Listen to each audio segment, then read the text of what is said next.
good to see everyone again today. And we were really just build on what we discussed yesterday in today's lecture. Yesterday, we looked mostly at what Russian interests are in the Middle East, its security, economic, and status components, how those can be situated within Russia's broader foreign policy today. So what Russia really wants from this region. And today I want to shift to looking at how Russia goes about meeting those interests. Is there a Russian strategy for the Middle East, or are they just Russian tactics? And if yes, what are those? How can we characterize Russian foreign policy in the region? And so let's get started. I think the first thing I would start by saying is that there is, according to Russian analysts, Russian observers, but also Western scholars, a lack of an overarching strategy that Russia has in the region that we can make out. At least there's nothing akin to the kind of grand strategy or organizing principles that have commonly characterized US foreign policy in the region in the past, or US foreign policy more broadly. If you think about the idea of containment as a guiding principle during the Cold War, or then specifically in the Middle East, the global war on terror after 9/11 under the Bush administration, or now I suppose we have the idea of great power competition as a sort of guiding principle in American strategy. We don't really have that on the Russian side, certainly not when it comes to the Middle East. And even the recent national security strategy is not really a practical guide, for Russian diplomats in terms of how they should go about achieving Russian interests. It's more an indication what is important to Russia over the coming years. There are strategic concepts that Russia proclaims for the Middle East region.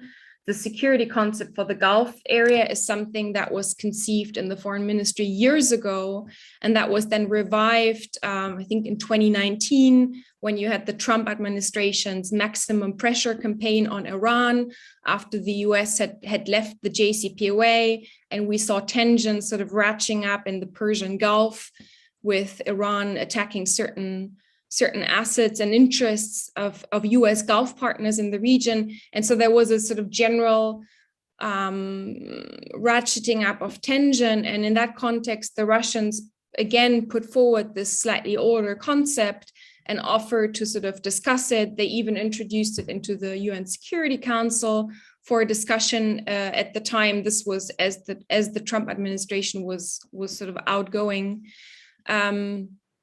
But, while this is a strategic concept, it is mostly declaratory in nature. It doesn't, again, tell you how you would go from A to B. Even Russian experts would note that it is the sort of broad ideas that Russia puts forward, but they don't really amount to a proper strategy. So there's a gap between the declaratory and the operational level. And one Russian expert sort of in a recent conversation, I think summed it up pretty well. He says a Russian strategy for the region does not exist, but it works. So whatever Russia is doing in the region has been fairly successful, as I tried to show yesterday. And so indeed, there are certain, I'd say, defining characteristics in terms of what Russia does in the region that we can discern. I listed them here on this slide as Russian tactics, and I quickly want to go through them in turn to sort of explain what I mean by them. The first is flexible alliances or flexible partnerships and equidistance. I think Russian diplomacy in the Middle East in recent years has been guided by this paradigm that you really need case-by-case diplomacy, working with relevant partners on the ground to solve specific issues. And you don't need to be friends in order to work together. What matters is that who you're working with has actual leverage on the ground. I mean, Russians would often note that Iran is not their friend, that Turkey is not a friend. You just need to get on working with these actors if you want to get something done in Syria, or in Turkey's case, in Libya as well. And that notion has been reflected to some extent in the 2016 foreign policy concept, where it uses the language of network diplomacy, recognizing that network diplomacy has gained prominence as a flexible approach for the sake of finding effective solutions. And then it calls on the Russian Federation to facilitate the emergence of network alliances and Russia's proactive participation in them. I recently had an interesting conversation with a US scholar who sort of pushed back on me using the term alliance. He basically said, Russia doesn't have any alliances in the way that the United States sustains alliances in the region, the kind of close relationship that the US has with its Gulf partners or with Israel, for instance. And perhaps, I would agree with that. What Russia has is partners, but it partners pretty much with any actor across the board when the need arises. But perhaps these relationships are not so robust or set in stone as they are for Western countries when they look at the region. Maria Khodinskaya, she's a Russian diplomat, I think now at the Policy Planning Department, and previously she worked on the Syria file from Geneva, from the Russian mission in Geneva for quite some time, and has been really involved during phases of the Syrian civil war. And she also kind of goes into explaining how this building of flexible partnerships sort of plays out in practice, or how it has allowed Russia to be so successful in Syria, where she basically says that Russia has optimized the players that it engages with. Those have real leverage on the ground, and that in order to do that, she further explains, Russia needs to have a free hand. It needs to distance itself from the old sort of bloc relationships that perhaps characterized its relationships during the Cold War, which brings me to a second idea that is sort of related to the idea of flexible alliances, but also separate, and that is the notion of equidistance. Russia, and we hinted at this in the Q&A yesterday, has engaged in a lot of effort to walk this balancing act between mutually antagonistic players in the region, mediate between them when possible, but when not possible, sort of stay on the sideline and make sure that through a crisis, you don't damage relationships with either side. And I'll go through a few examples, sort of concrete examples of diplomacy a bit later in the lecture, where I want to show how this was done. Coming to the second sort of tactic or feature, I think I already indicated yesterday that the intervention in Syria in 2015 and Russia being militarily engaged in that conflict can be characterized as sort of high-level security provision in the region, and that's quite distinct. It's unlikely that we would see another Russian intervention in a Middle Eastern country with that level of commitment or of that kind anytime soon. But what Russia has increasingly engaged in is what you could call low-level security provision. Russian military advisors are present in a number of states. Those are sent from the Russian Ministry of Defense and officially acknowledged. We also know that private military companies are present in a range of countries in the region. They were quite active in Syria at some stage during the war. They are in Libya, they are in Sudan, in the Central African Republic.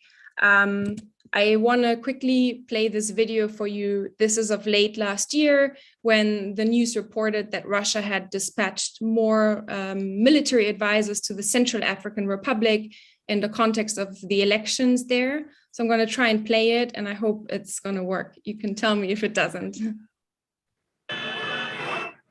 Россия направила военных в ЦАР. В страну переброшены несколько сотен военнослужащих регулярных войск, а также тяжелое вооружение, цитирует представителя правительства Центральноафриканской Республики агентство АФП. Уточняется, что решение было принято на основе двустороннего соглашения о военной помощи. Официального подтверждения Москва пока не давала. Пресс-секретарь президента Дмитрий Песков во вторник заявил, что Кремль обеспокоен ситуацией в этой стране. Как отмечают французские СМИ, там уже работают российские военные инструкторы, занимаются подготовкой местных солдат. На прошлой неделе 3 вооруженные группировки повстанцев ЦАР объединились в антиправительственную коалицию патриотов за перемены и взяли под контроль несколько населенных пунктов близ столицы Банги. Их цель – помешать переизбранию действующего президента. Фастен Арканш Туандера баллотируется на второй срок на выборах 27 декабря. Ранее Россия, Франция, США и ЕС призвали повстанцев во главе с экс-президентом ЦАР Франсуа Бозизе сложить оружие.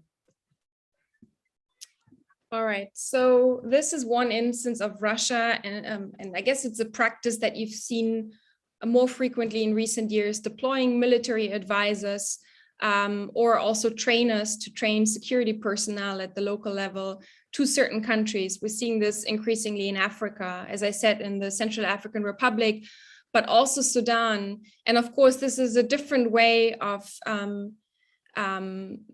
sort of expanding military defense cooperation, but also building a certain level of influence in the country that is at a much lower level than at the scale of the Syria operation. It is just a couple of hundred advisors. It's less costly to the Russian state. But certainly it affords Russia an opportunity to build influence incrementally, because now what you're seeing in Sudan, for instance, is ongoing talk about Russia perhaps opening an additional naval base there, though that's been a sort of evolving file over time because there was a decision taken in essence late last year, but then the new Sudanese government in the spring appeared to somewhat walk back from that agreement.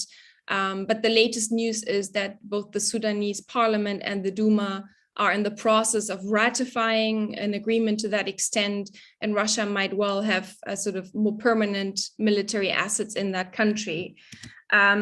Of course, if you deploy private military companies, I mean, in Libya, Wagner presence is not officially acknowledged by the Russian state. That also affords Russia increased flexibility and, of course, plausible deniability.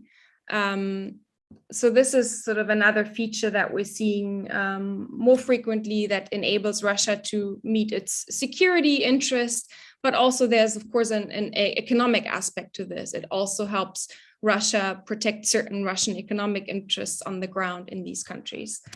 The next category, I sort of chose to call having staying power amid what are less than ideal outcomes. This is perhaps not so much a tactic as a certain mindset that Russia has, for instance, in Syria.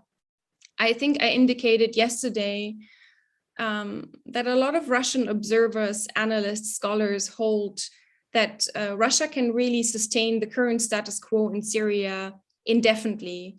And this really runs counter to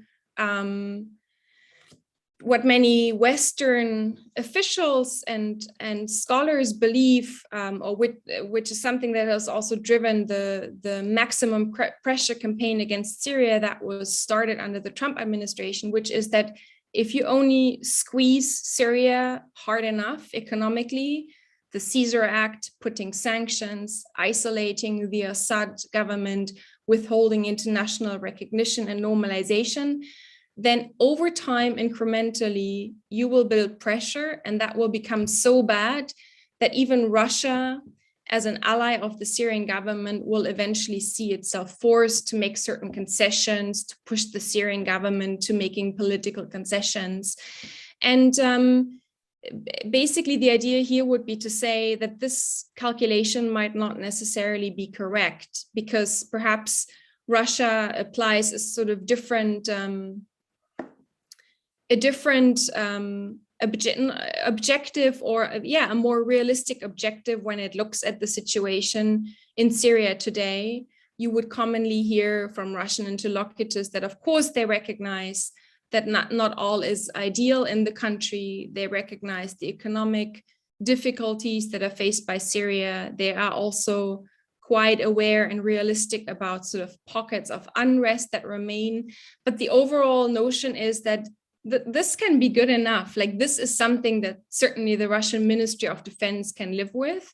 And if a certain level of effort needs to be maintained in order to keep things as they are, then so be it. And I think this general mindset is often misunderstood by people who watch, certainly from the West, who watch Russian foreign policy in the Middle East more broadly. I'm not someone who works a lot on post-Soviet countries. I'm no expert on the post-Soviet space. I know a lot of you work on that a lot more.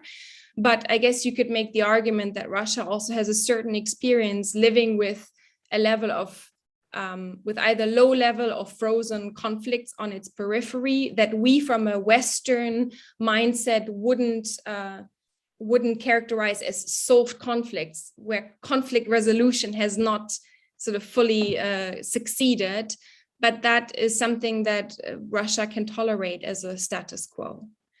And the final point I want to come to is Russian attempts at projecting soft power in the region. That is also something that we're increasingly seeing building on the Syrian operation. You're familiar with Rosatrudnichestvo, the federal agency. It's a federal agency for the CIS, compatriots living abroad, and international humanitarian cooperation. I think that's its official name. And as the name of the agency implies, its priorities, I think, were initially the former republics of the Soviet Union.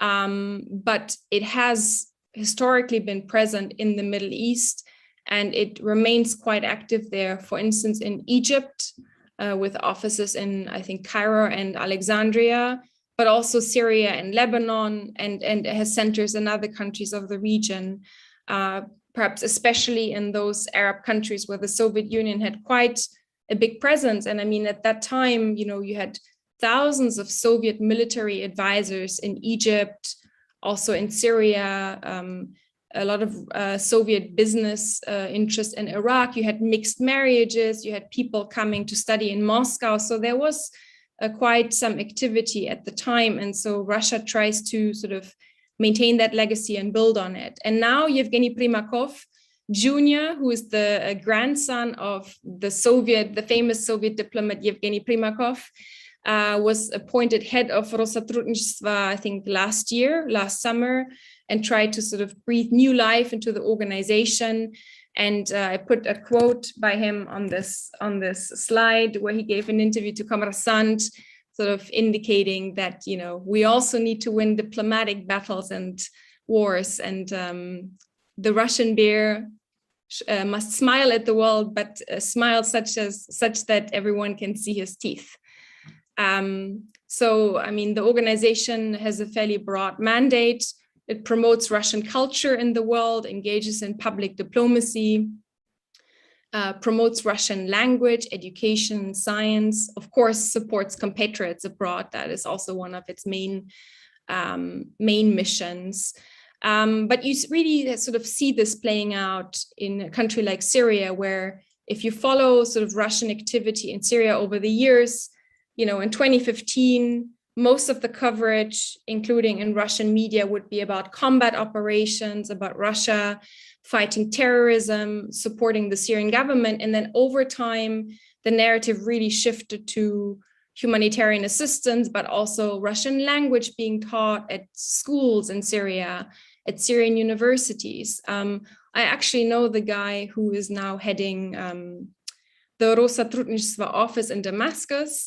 He's a sort of former colleague he's from the Oriental Institute of the Russian Academy of Sciences in Moscow originally. So a scholar who's looked at the Middle East for a long time, speaks good Arabic, and now he lives in Damascus and tries to promote those kinds of efforts. And I think that office was sort of reopened only 1 or 2 years ago when it was considered safe enough to go back to Damascus. Now, of course, there's a whole lot of other dimensions to this attempt to project soft power. There's Russian media in the region. I mean, RT Arabic or Sputnik Arabic are now, I think, a lot more popular and a lot more widely watched or read than perhaps they were a few years ago, though I would say that also there's a variance in terms of where Russian media resonates in the region. It doesn't resonate uniformly. For instance, in the Gulf, I don't think that many people watch RT. Then there's, of course, Russian experts. The Oriental Institute that I mentioned, they're quite active also in sort of track 2 and track 1.5 diplomacy, supporting that from Moscow. And then religion plays into that as well, to some extent. We discussed this a little bit yesterday when there was a question about Russian-Israeli ties. But one example I want to give you is the deployment of Russian military police to Syria, and the way that was done quite deliberately. So a few years ago, after we moved to a certain stage in the Syrian civil war, where major combat operations had ended in parts of the country and so-called de-escalation zones were instituted and a ceasefire was put in place. And I'll come to this a bit later in the lecture. Again, Russia deployed military police to Syria to patrol areas, to keep the calm. And they almost exclusively recruited those people from North Caucasus, from among Russian Muslim populations, because there was a calculation that if we send these people there to engage with the locals, this will resonate less of a pushback among local Syrian population, mostly Sunni population in this case, because those were mostly the areas that people were deployed to, than if you have sort of ethnic Russians going there. Perhaps the last thing I'll say about sort of how is Russian foreign policy being made, how are Russian interests being pursued, is perhaps to say something about the Russian foreign policy making process on the MENA region. A model or an analogy that is often invoked here is that of a sort of spokes and hub model, or that of a network where you have the Kremlin or the president at the center, and then certain actors with their own agendas, their own access points in the Kremlin, different degrees of influence, trying to push their agenda. But of course, that spokes and hub model is not completely even. It is somewhat hierarchical in nature. Where basically, as I put on the slide, the president is the supreme arbiter, but that arbitration is more authoritarian than in other countries, for instance, in the United States. Now, who are these actors? You know, they range from foreign ministry diplomats, and actually the foreign ministry has special envoys for different Middle Eastern files, to the MOD, intelligence services, other ministries like the Ministry of Energy when it comes to the OPEC plus format, big businesses, I mean, Razabaron Export, Rosatom we mentioned yesterday, Rosneft, of course, Lukoil, Gazprom. These are all players who have major interests in certain Middle Eastern countries. The Russian regions push their own interests. I mean, Chechnya has attracted a lot of investment from the UAE in recent years. For instance, Kadyrov runs probably his own diplomacy in the region to some extent. And so Mariana Belenkaya, who is Kommersant's Middle East correspondent and someone who's watched and analyzed and I think understood the region for quite a long time, she wrote this piece that I also included in the reading list on the foreign policy making process, the Russian foreign policy making process in the Middle East. And so she says that the Kremlin may run its policy through these actors' different agendas, may seek to reconcile them in a holistic approach, but really whoever tries to engage in lobbying in Russia on Middle East issues, whether it's institutions or corporations, at the end of the day still has to act in accordance with a sort of certain top-down agenda that is being set. And that's why I would say that also sometimes this notion that there's interagency competition, you've heard this a lot when Western analysts looked at Russia-Syria policy a few years ago, kind of seeing this big competition between the Russian foreign ministry and the Russian defense ministry allegedly playing out, that Russian analysts would say, let's not exaggerate this, let's not overplay this. Yes, there might be pursuing slightly different approaches. But at the end of the day, the strategic guidance in terms of what we want from Syria is given from the top, and it's clear. And maybe within that, actors will try out to push their own agendas. Now, one interesting thing to note here is that it also appears that perhaps the less relevant a file is to the top Russian leadership, the more there will be leeway or room for different actors to push their own agendas. And you can see this playing out in Libya, where, yes, the Russians have a certain military presence, covert, unofficial presence. They are a diplomatic actor. They are involved on the ground, trying to build relationships. But you cannot say that Libya is a foreign policy priority to the Kremlin today, to the extent that strategic stability, JCPOA restoration, I mean, other things rise way higher up the top, the Kremlin's foreign policy agenda, and Libya is not one of them. And so therefore, actors have more room to sort of act on the ground and try to do things. And so one Russian scholar who looks at Libya quite closely, he called Libya or the rest of Africa a free hunting zone for Russian actors.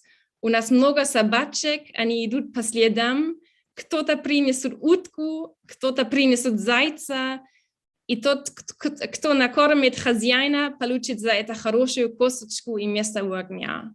So a quite sort of pragmatic, gain-driven approach that he sort of postulates to certain Russian actors, business actors,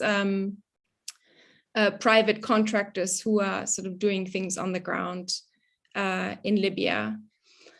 I would just say on this that I think it's always at moments of crisis, and perhaps this is not unsurprising, that you really see an intervention from the Russian leadership at the highest level. So maybe before the foreign ministry, the defense ministry kind of do their work. And then when crisis hits, like in Syria at the beginning of last year, when suddenly there was an escalation with Turkey in Idlib, you might remember this, a lot of Turkish troops were killed.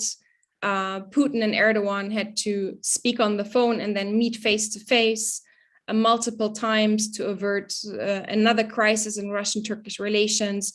Or to give you another example, when you had this fight in the OPEC plus format, again at the beginning of last year, which then required engagement between Putin and Mohammed bin Salman at the highest level, that you see sort of the high level attention. But the sort of day-to-day of Syria, of Libya, of perhaps right now JCPOA talks, of course, doesn't rise to that level. Now I want to just spend maybe 15 minutes to go through some concrete examples to illustrate these points that I just went through. So on flexible partnerships or flexible alliances, I think the best example is the so-called Astana Troika, Russia's relationship with Iran and Turkey in Syria, that has really sustained a good momentum over time. So to very quickly give you the background, Russia intervenes in Syria in September 2015. There's then quite an active combat phase. Russia and also Iranian or Iran-backed troops on the ground enable the Syrian government to fight back the armed opposition. And basically a little over a year later, by December 2016, they're in quite a good position, and Aleppo, Syria's second largest city, falls. With that happening, Russia decides to launch the so-called Astana process, really at the beginning of 2017. At the time, you might recall, the US is also fairly disengaged because they're actually in a presidential transition process with the Trump administration coming into the White House and more broadly signaling that the Middle East broadly and certainly Syria narrowly is not of a huge interest to this new administration. And so Russia increasingly works with Iran and Turkey, also having realized at that point that the cooperation on Russia's terms that one hoped to enforce with the military intervention was not forthcoming with the outgoing Obama administration. So they cooperate on the ground in installing these so-called de-escalation zones that I just mentioned, 4 of them in the southwest of the country, in Ghouta around Damascus, the capital, northern Hama and Idlib. Idlib, of course, is the one area that still remains outside control of the Syrian government to this day. And so they really work together. You see them also listed here at the top in this memorandum on the creation of these de-escalation zones.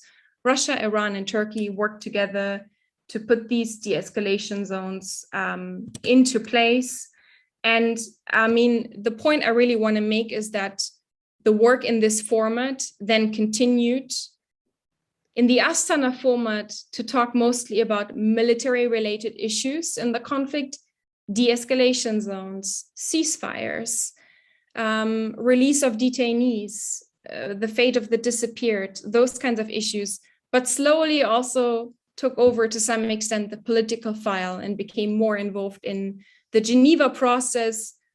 Where we are today is that we have a constitutional committee that is still formally held under the auspices of the United Nations.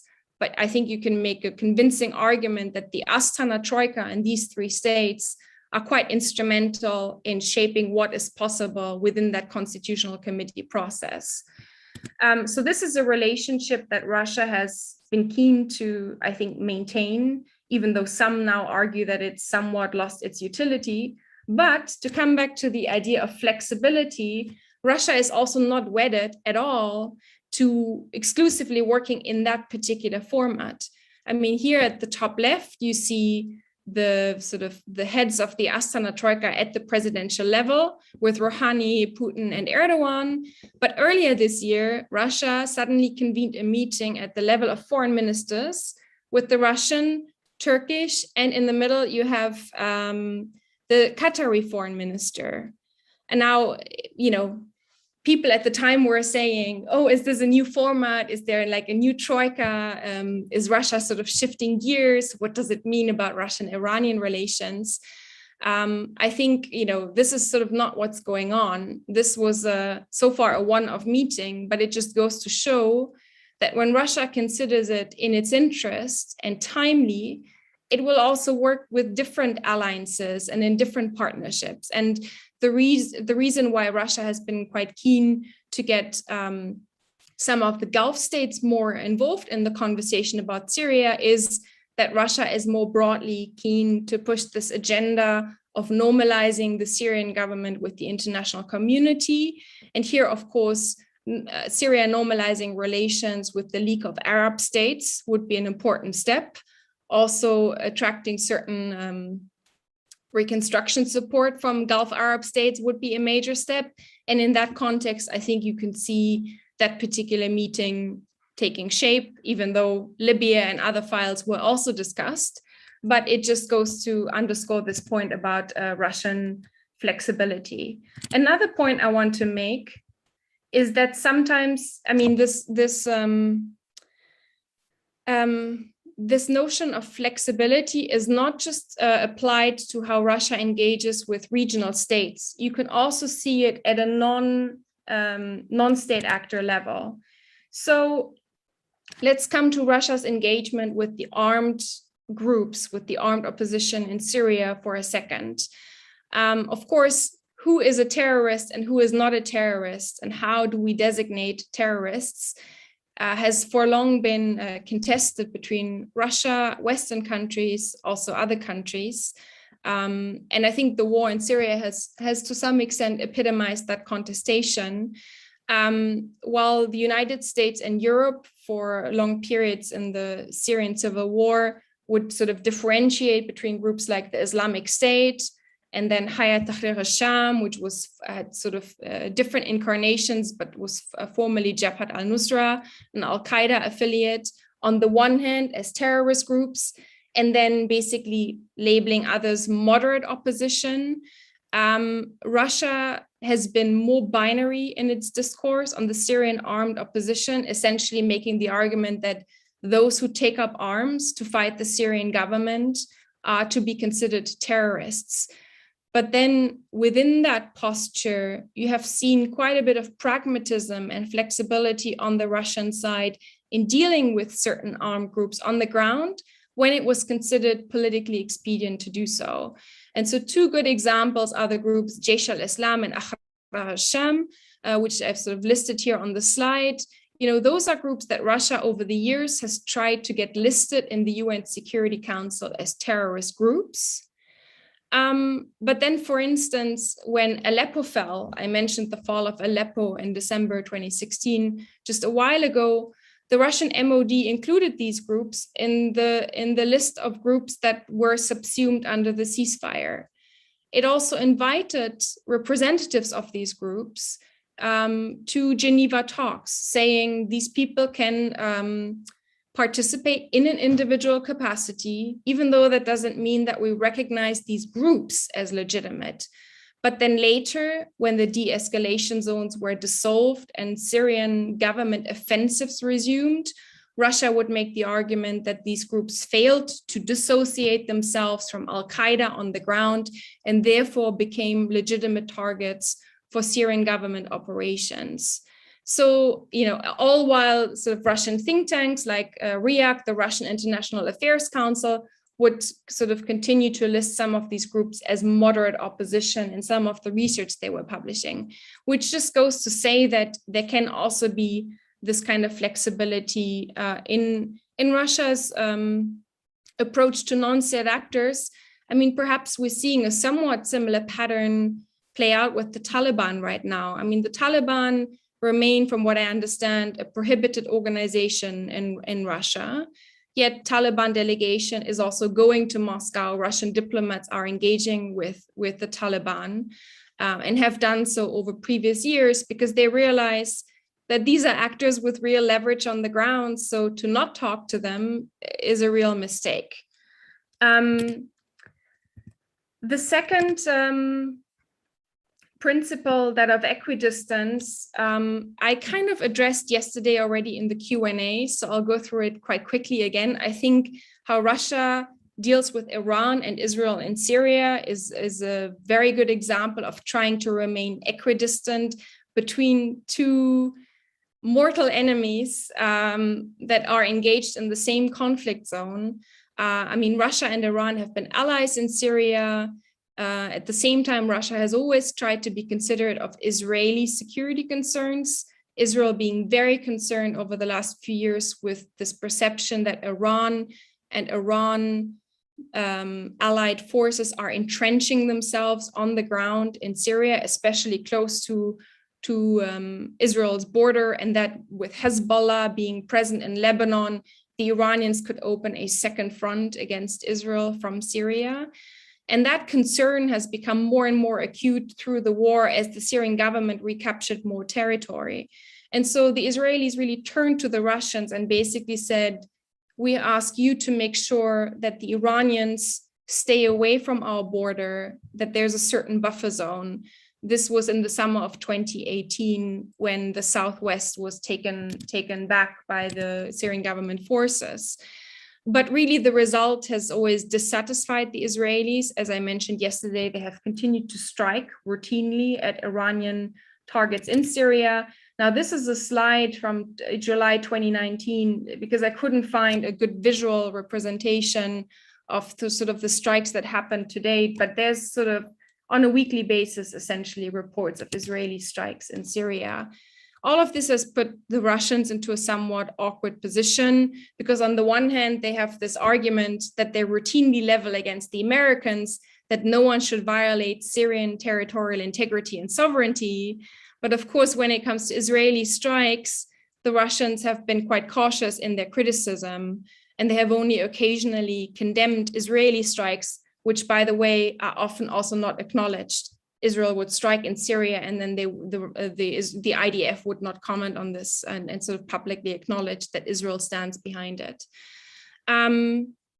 So much for that kind of equidistance. And I think I suggested to you yesterday that I don't see an indication that Russia has an idea how to get out of this conundrum. But that there's probably a calculation that things will continue as they are, but also that neither Iran nor Israel want a major military escalation. And so this will be an example of just muddying through.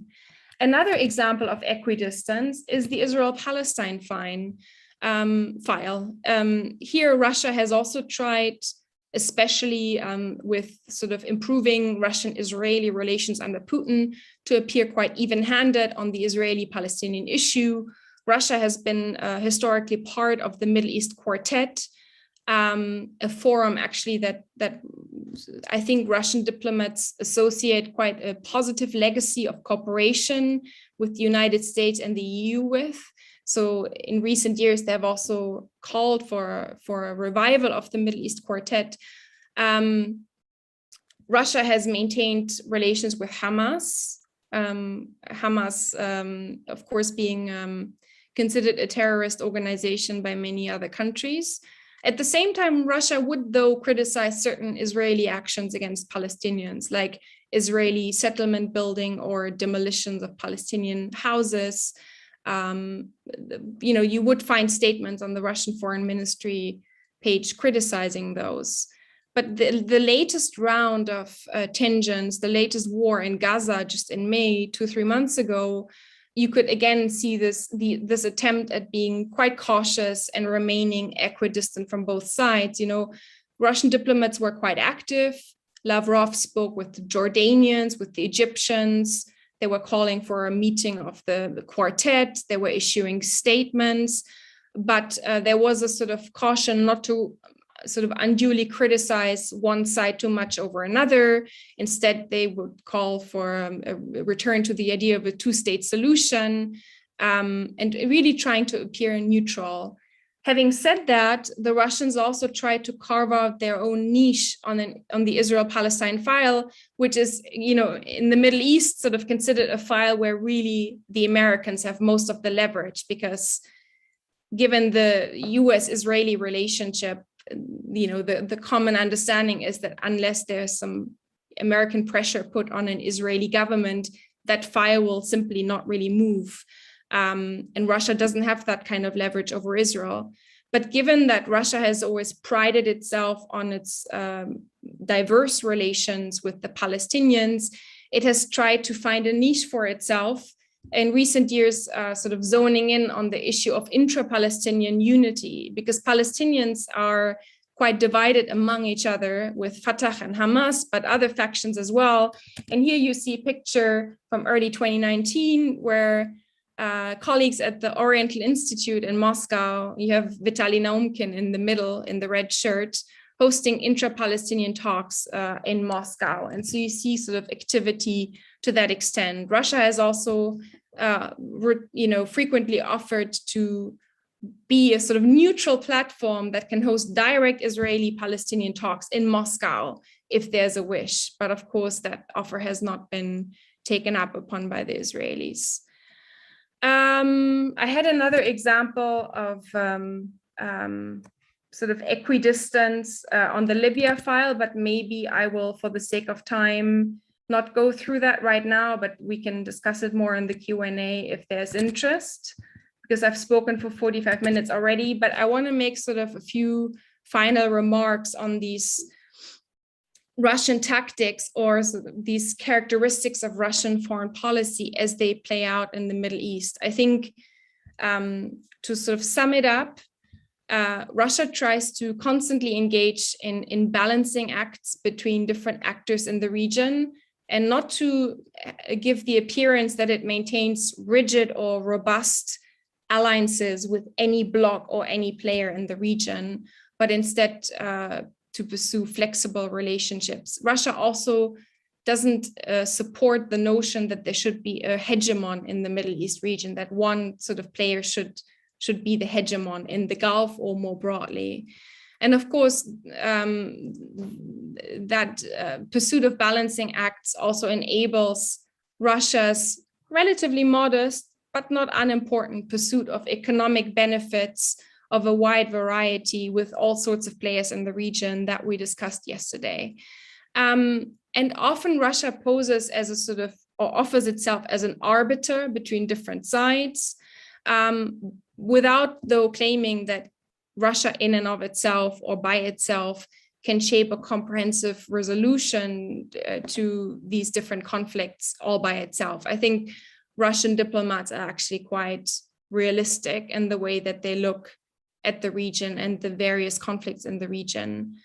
And I think one last thing to say about all this is that the reason why Russia has been trying to step into this position and offer itself in that way to a lot of countries in the region has, of course, also been sustained to some extent by perceptions of a Western, or in particular US, disengagement from the region in recent years, and sort of a perceived need to hedge one's bets and also be on good terms with Russia, but that one shouldn't overestimate the extent to which regional countries are looking at Russia either, because they are all bargaining, trying to use the relationship with Russia, often still to this day, as a bargaining chip vis-a-vis the US. And so this is, I think, during the election campaign in Israel